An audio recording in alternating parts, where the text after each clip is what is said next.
ಶೆಟ್ಟರ ಗ್ಯಾಂಗ್ನಲ್ಲಿ ಬಿರುಕು ಮೂಡ್ತಾ. ಶೆಟ್ಟರ ಗ್ಯಾಂಗ್ ಆ ರೀತಿಯ ಸಿನಿಮಾಗಳನ್ನು ಮಾಡುವ ಮೂಲಕ ಕನ್ನಡ ಚಿತ್ರರಂಗದಲ್ಲಿ ಒಂದು ಹೊಸ ಅಧ್ಯಾಯವನ್ನು ಶುರು ಮಾಡಿದರು. ರಕ್ಷಿತ್ ಶೆಟ್ಟಿ ಇರಬಹುದು, ರಿಷಬ್ ಶೆಟ್ಟಿ ಇರಬಹುದು ಮತ್ತು ರಾಜ್ಬಿ ಶೆಟ್ಟಿ ಅವರು ಇರಬಹುದು.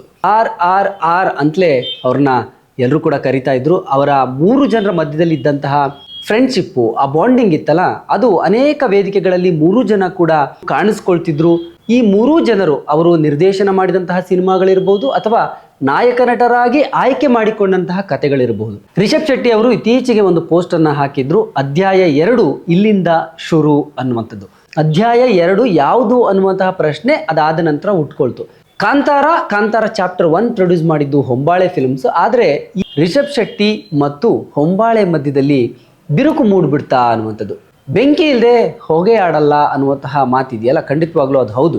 ಅದು ರಿಷಬ್ ಶೆಟ್ಟಿ ಅವರು ರಾಜ್ಬಿ ಶೆಟ್ಟಿ ಮತ್ತು ರುಕ್ಮಿಣಿ ವಸಂತ್ ಅವರನ್ನ ಅನ್ಫಾಲೋ ಮಾಡಿದ್ದಾರೆ ಅನ್ನುವಂಥದ್ದು. ಇದು ಮತ್ತೊಂದು ಅಚ್ಚರಿಗೆ ಕಾರಣ ಆಗುತ್ತೆ. ದಿಢೀರ್ನೆ ಏನಾಯ್ತು, ಎಲ್ಲರನ್ನು ಈ ರೀತಿ ಅನ್ಫಾಲೋ ಮಾಡ್ತಿದ್ದಾರಲ್ಲ ಅನ್ನುವಂಥದ್ದು.